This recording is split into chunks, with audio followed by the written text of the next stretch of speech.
Hello, Speaking Forex. This is Gregory. Today's lecture is on support and resistance. Support and resistance is a very basic but very powerful trading concept. They are like roadmaps for trading. It is amazing to me that there are so many traders who lack this fundamental skill. So I hope that this series will be very beneficial to those who are struggling with this very basic but very powerful concept. And remember, please register at speakingforex.com to be updated on newly released material.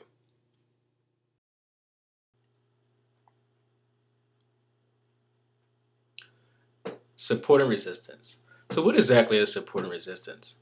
Well, the easiest way to explain it is imagine support as your load.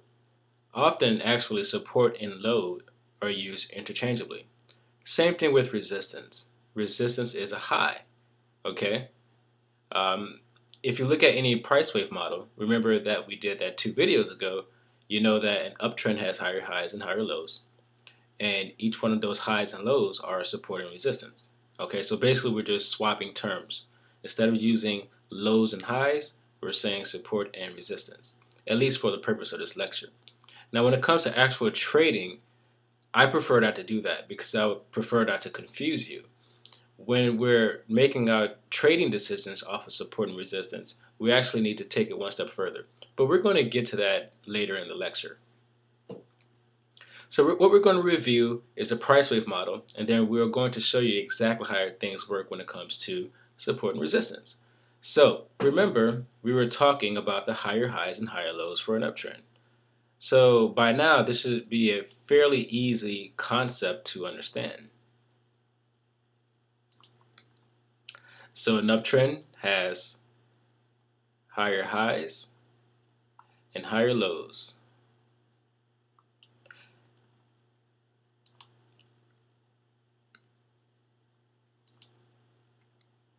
Higher highs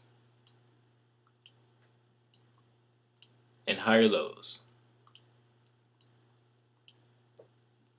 Remember, support and low can be used interchangeably. So these lows right here are just called support, okay? And these highs that are established, this is your resistance. Fairly easy concept to grasp right now. And the exact opposite, when you go in a downtrend,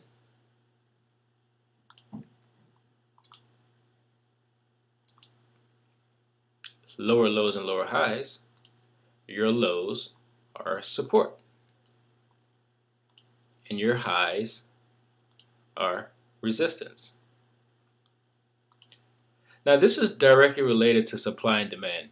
If you guys have ever studied economics, this concept should be fairly easy. And even if you've never studied economics, it's a fairly easy concept to understand. So basically, demand for a price actually forces, demand for a product actually forces prices to increase, and a lack of a demand for a product causes prices to fall. So demand is correlated to support.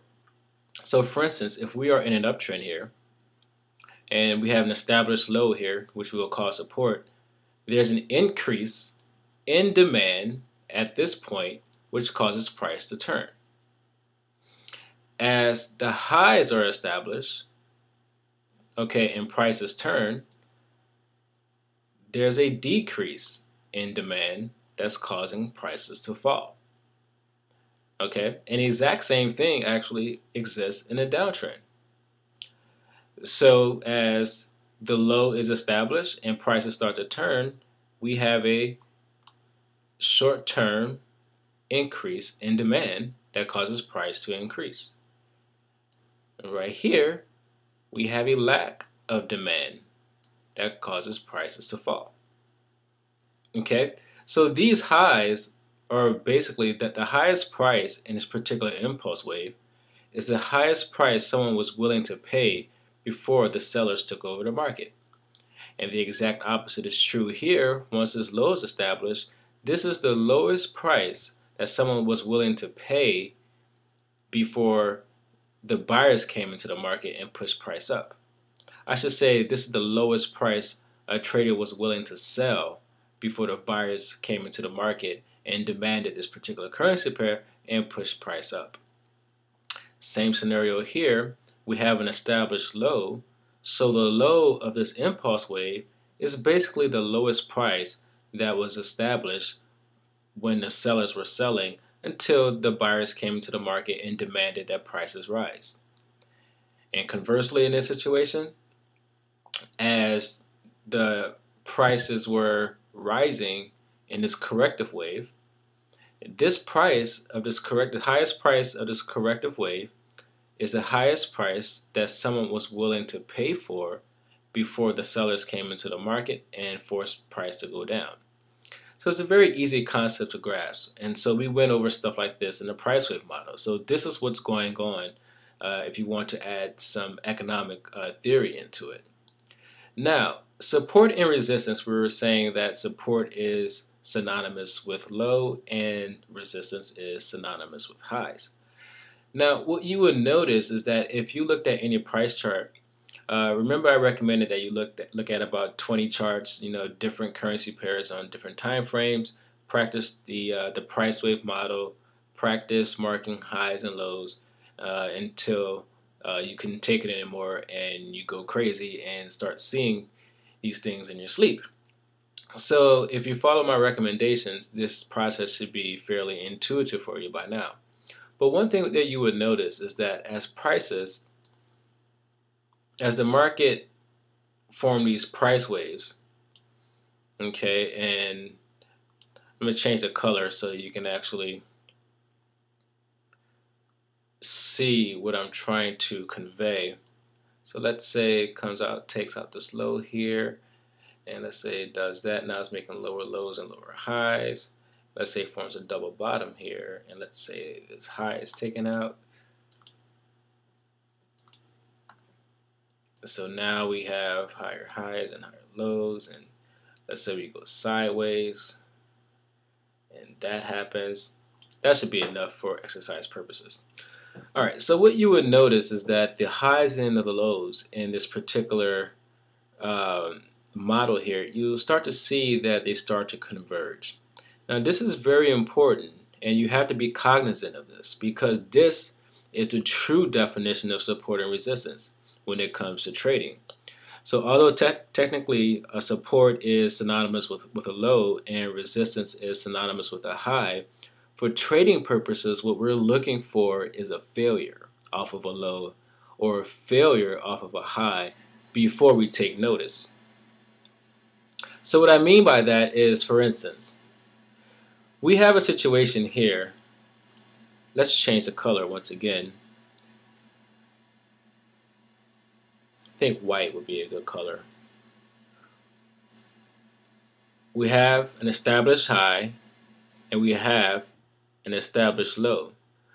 What you would notice is that if you form a horizontal line here, okay, as traders, that's what we're looking for.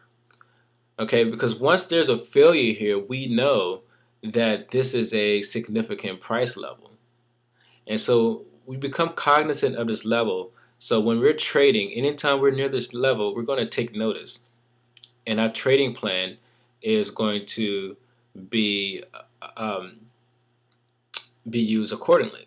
So for instance, we have a situation here, same thing. We have an established high and we have an established low. See how they connect? This is very, very important for us. Now also you have to understand that once support and resistance are established by this particular definition, by the failure off of a previous high or previous low, what happens is after it's broken, they actually swap spots. So support becomes resistance and resistance becomes support. Now let's say we were in an uptrend and prices fall and prices pull back up. So now what you see here, we're at resistance because resistance is above price. So as you can see, and remember this is not a perfect line. It won't go to the pip every single time. You have to think of it in zones. And once we get into candlesticks and fractals, I'll show you exactly how to zoom in into a particular support and resistance area and how to create a zone. That way you can actually decrease your margin of error when it comes to timing your trades if you're trying to enter off of a support or resistance area, or if you're trying to exit and you're trying to look for a safe exit before prices turn and go against you. I'll show you exactly how to do that. So the high and the low here, they converge, and then prices break through, and we test that area again before prices fall. Okay, now this is a resistance area. Again, look at this low and you look at this high. Okay, now that's a resistance area. And as you can see, we have two lows here, which is a double bottom. Now this is an established confirmed support. Now this is for trading purposes. What we're looking for is a failure off of a low or a high. If you look here, we have respect off of this area. So now we assume that resistance is in play here. Okay. Now as prices finally break through and we come back down, we have an established support. But notice how the support converges with previous resistance. Resistance becomes support. This happens all the time in trading. So even though this is just some schematic, okay, and we just drew random lines, this is the way the market works. I guarantee if you just start drawing random up waves and down waves, you will start to see how things will converge naturally. It's just natural. It's just the way things work. And the same thing happens in the markets. Okay, so we have that there, we have that there. It's a phenomenal concept, and it's actually amazing how this works. Okay, so basically the demand is going to come in at this point, and we have buyers buying because we know that previously prices turned at this point, and it's all subconscious as well. And prices probably won't go any lower. Okay, and we feel that we got a great value because, hey, last time it didn't get any lower, and this time is at the same price. So, hey, we want to take advantage of this bargain because last time this is what happened. So that's the whole concept behind support and resistance. So it's very intuitive, but once you start to see how things converge on a price chart, it will actually increase your understanding. And also, learning how to recognize this in real time is very, very beneficial to your trading. I call this my roadmap to trading. This is like my GPS. You know, while I'm trading in between support and resistance levels, I have an idea of where prices are going to go. So this is like my map. I know where prices are going. I know where demand is going to come into the market. I know when supply is going to come into the market. I understand the buying and selling nature of the market. And so this gives me an edge. Okay, so this is my roadmap. I know exactly where I'm going. And just like if I'm driving down the highway and I know that I need to make an exit off of exit 14A, you know, that's what I'm doing. So if I'm in my trade here, let's say I got in around here, or let's say I got in around here, I know that I need to exit right here. Okay? You know, I mean, it's just the way it works. It's an amazing concept once you start to tie everything in together. So I hope you understand the importance of the price wave model. And once we start talking about support and resistance, I hope everything starts to make sense now.